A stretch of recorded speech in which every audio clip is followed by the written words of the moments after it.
Will you be refunding people's money? At this point in time, because our festival guidelines were that we delivered the show and all artists performed, there will be no refunds at this time. But even though people couldn't hear two of the main acts? That's due to the fact of the damaged production caused by the crowds breaching the fences. It's time to get some answers. We've heard all of your thoughts about Toronto's disappointing festival weekend, with many fans demanding refunds for what they described as just a horrible experience. Now, we're going to hear from one of the organizers of one of those festivals who some say miss the mark. Hey, I'm Brandon Gonez and welcome to News You Can Use. And before we bring in the organizer, I need you to do a few things, like subscribing to this channel, tap that notification bell, smash the like button, and don't forget to follow us across all of our social media. The details are in the description below. Dwayne Hines is an event promoter for Kingston Music Festival, where Popcaan, Shenseea, and Skillibeng performed. It's one of the events that received intense backlash from fans who say a lack of water, lack of security, non-existent crowd control measures, and major audio fails led to fans and even Popcaan himself demanding answers and a refund for ticket holders. Let's bring in Dwayne to hear his side of the story.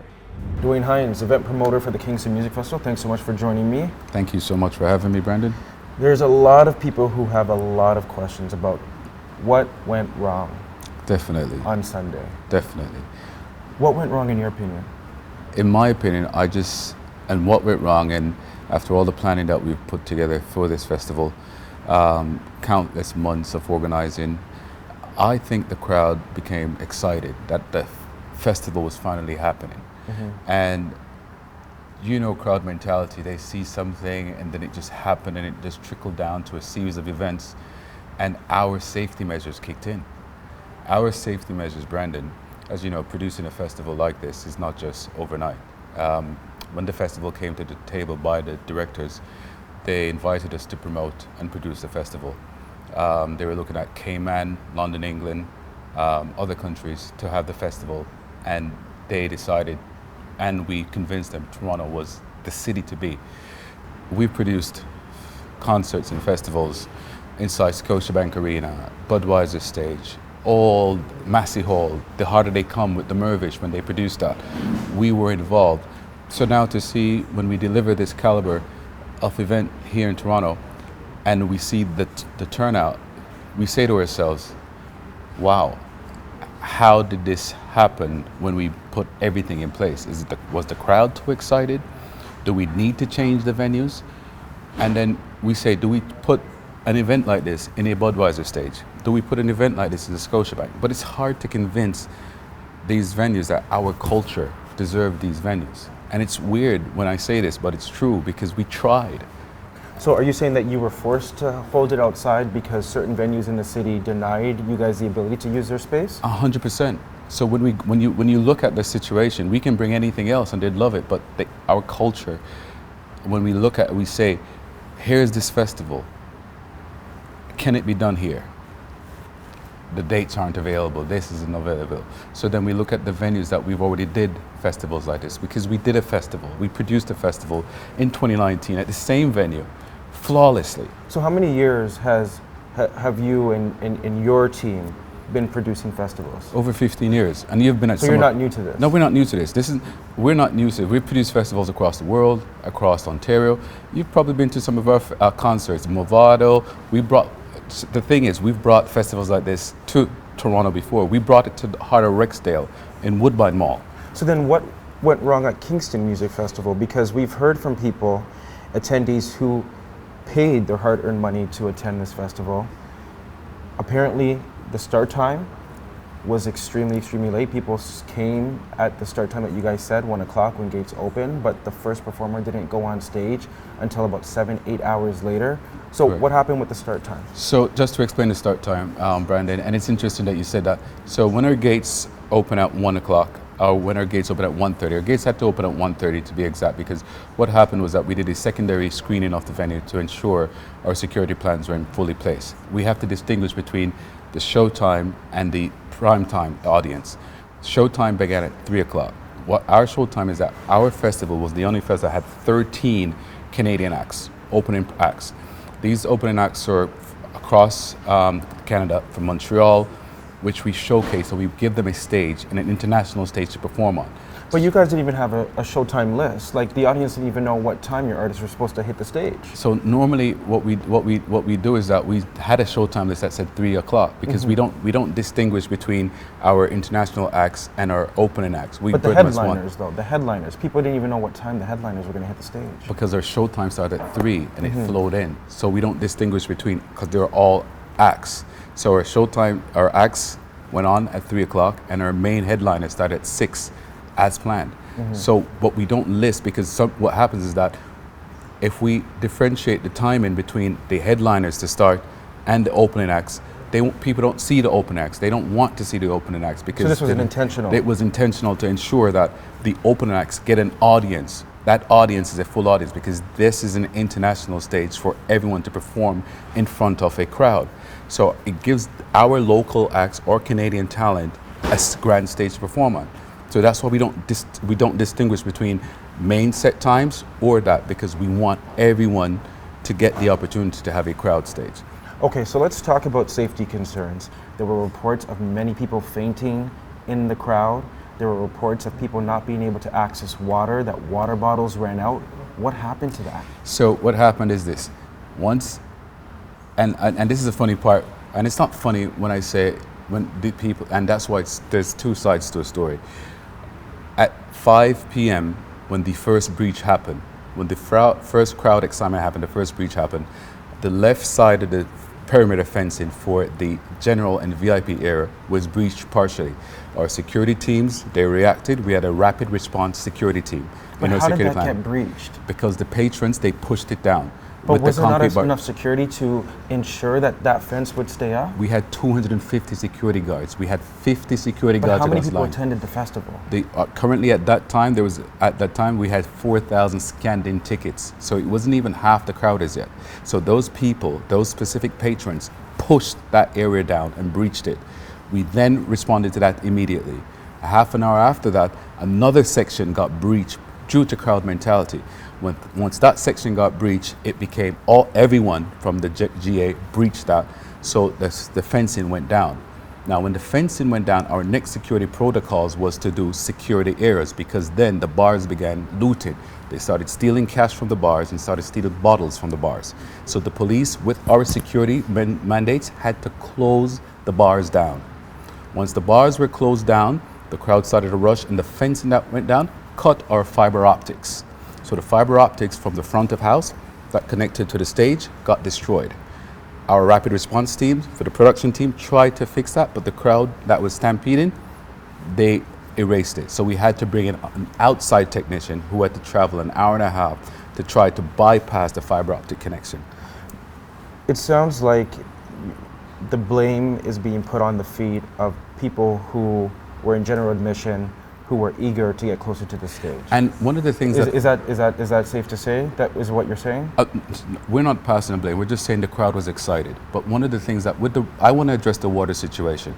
So once the bars were closed and we reopened the bars, people started going to one bar specifically. What then happened was that we had an outer perimeter breach, which then the Toronto police, who was amazing.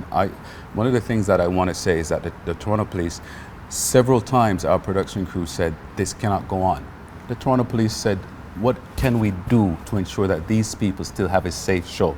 And they worked with us to adjust our security plan so that show was delivered, because the production teams and some of our rapid response team wanted the show to end because we couldn't do that. So then the water was kept in trucks outside, but then the perimeters got breached.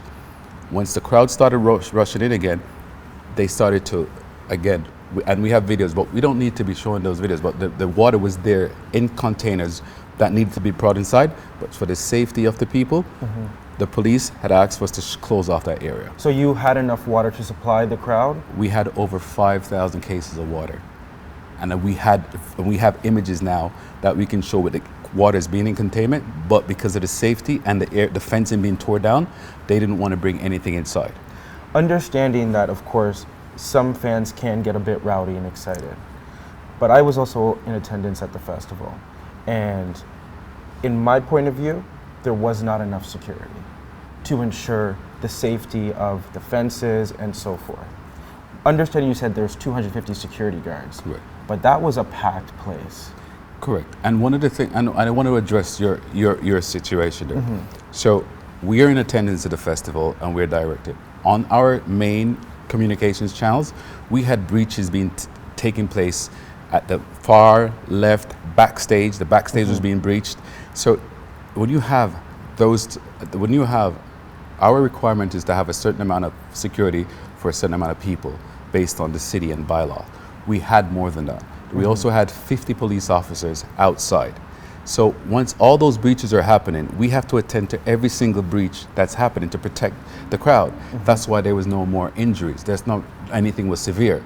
So when you had the backstage being breached, the far left perimeter being breached, the bars being breached again, the VIP area being breached again, rapid response security teams had to attend to all these areas because the crowd kept on breaching these things. But at the same time, you, a patron enjoying the show, or other patrons won't know that what's happening. But we're keeping in mind that everyone is being safe. I bet you didn't see did you see the mounted police? Police on horses. Yeah. So the reason why we did that was because we needed to get the bypass for the fiber optic cables. So the police deployed the mounted police to help the crowd go back so we can bypass, so Popcaan could have that performance that he had. Well, the audio went down for two of your biggest artists. Correct. So 95% of people in attendance couldn't even hear the show. What happened with the audio? And again, the fiber optic cables got destroyed while the breach happened. And in order for us to get that fiber optic cable repaired, there had to be a bypass. The production company which we hired, that person is an hour and a half away. So we had to wait until that person arrived.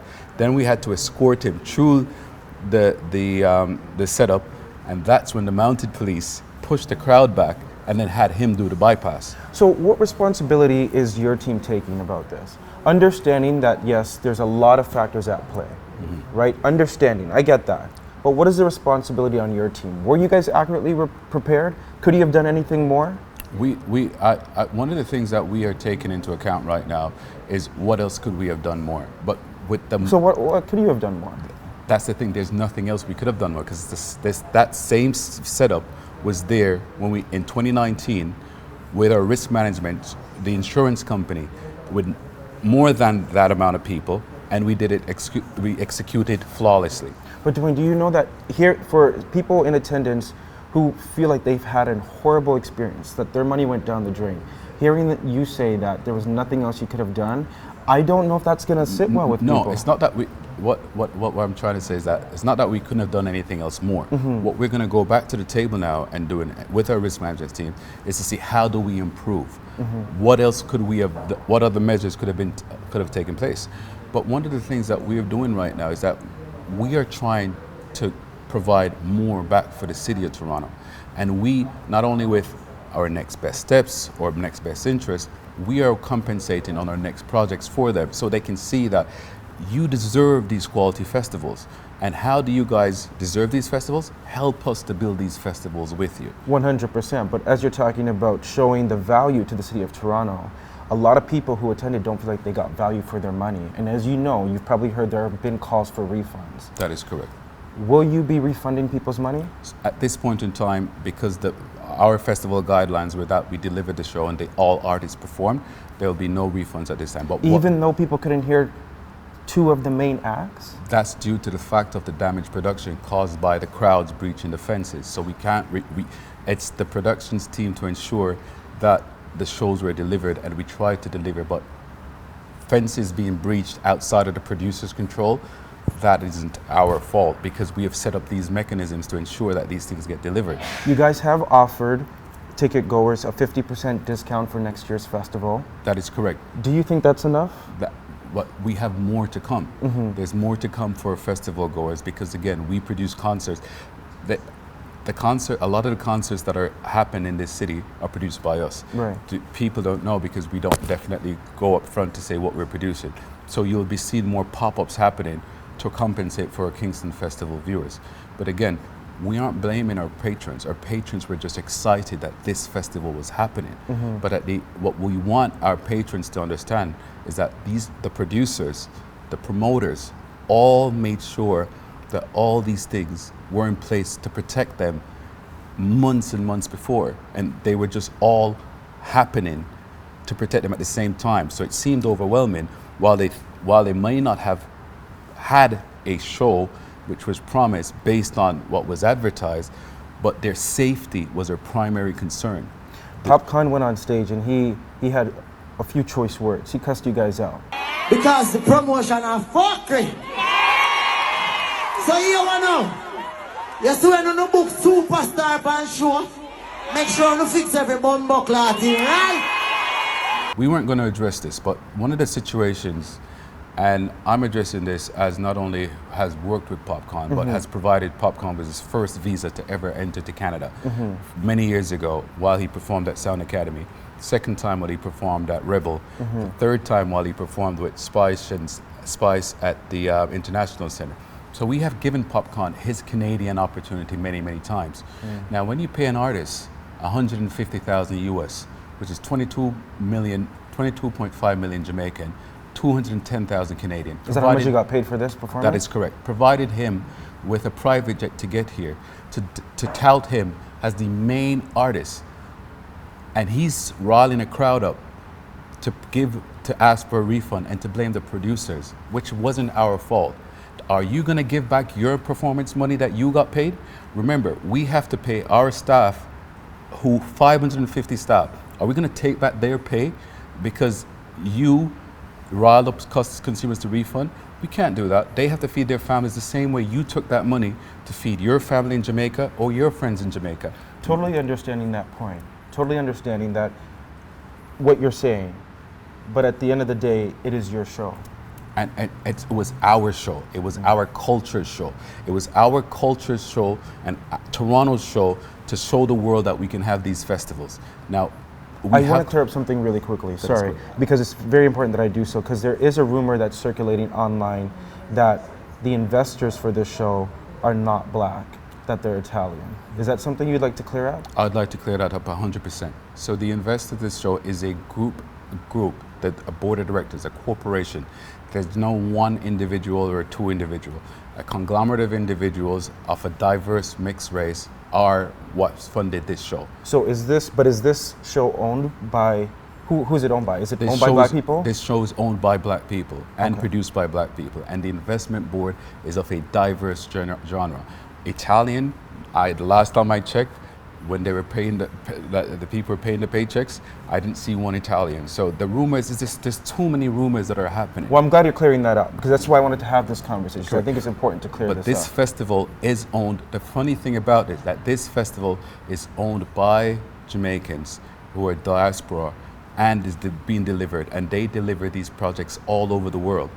The thing is that with every funding, just like Live Nation, who have their stakeholders, which are stockholders, which we don't know where the money is coming from, but we know where our money comes from, and are these corporations that have vested in dancehall music, in reggae music, in festival production. Dwayne, my last question for you. I understand that you've said that the ticket holders will not be getting a refund.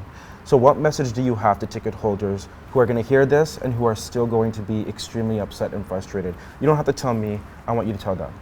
Toronto, what we ask that I want you to be patient with us as we not only create the next miraculous event for you, because we're given a platform whereas you, our culture, our patrons will be able to see festivals that you don't have to pay to travel to see. You don't have to pay to travel to see these artists that you love. We are bringing them to you here. So, for example, if we were supposed to refund not only you, we'll have to also started asking the artists to pay back their funds, the production crews, the security, the hotels that we pay, everyone that the socioeconomic impact, because our culture not only made this festival, but we also supported the businesses, the nail salons, the hairdressers, the car companies, every company, the flights that were booked to get to this festival, they all benefited from our culture putting and funding and fusion into the economy.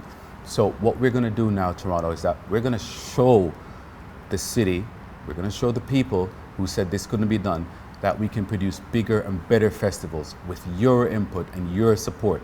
So just patiently wait as we deliver the world to you, Toronto, through our organization. Any apologies for the people? what would like to do is that we want to celebrate our success in delivering the festival. We want to apologize that we could not deliver the festival to the standards to create such a success that we wanted. But the success is that Toronto, you stood by us. You waited until the last minute, until all the technical issues and everything was solved, and you were still there with your cell phone lights on to ensure that Popcaan had the largest audience that he ever performed in North America, so you can deliver the festival. You stuck by us, and we will stay by you by delivering better quality festival with the compensation, knowing that you guys will attend many more to come. Thank you so much for joining me. Thank you so much, Brandon. Hey BG Squad, thanks so much for checking out our channel. And listen to this, we have more great content for you, like this video right here and this video right here. By the way, don't forget to subscribe to this channel right now and tap that notification bell.